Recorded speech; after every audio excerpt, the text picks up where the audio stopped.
Dok, bakit palaging nangangate? Bakit naglalagas? At bakit kabilis niyang magkaroon ng amoy kahit kakaligo niya lang? Hi, Doc Rox here and I am a veterinarian. Siguro, given sa pagpapalit ng panahon, di ba, from malamig, tas biglang parang in-off yung aircon sa Pilipinas, biglang init ulit. Of course, medyo hirap tayo mag-adjust. Paano na lang yung ating mga alaga? Na lalong-lalo na yung may mga makakapal na balahibo. Usually, yung mga dry skin na yan ay pwedeng cause ng environmental changes, pagbabago ng klima, normal shedding, lalo na kung mga breed ng alaga nyo is makakapal yung balahibo, allergies, parasites, andito yung mites, andito yung mga kuto at garapata.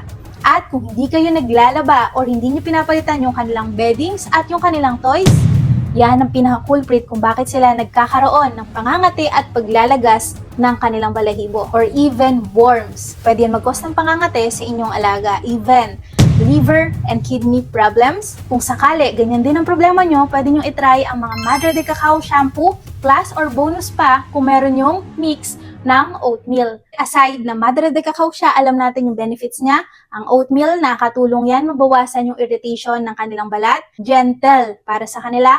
At pwede yung gamitin sa mga may allergies. So, ito yung ina-advise ko sa kanila is hanap kayo ng shampoo, of course, kung saan sila hiyang at yung merong Madre de Cacao at oatmeal.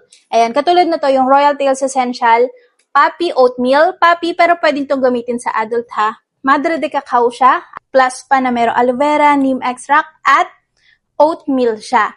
Hypoallergenic, ibig sabihin kung meron silang allergies, makatulong to at nakakatulong to para mabawasan ang irritation ng balat ng inyong alaga. Okay? So, yun lang. Bye!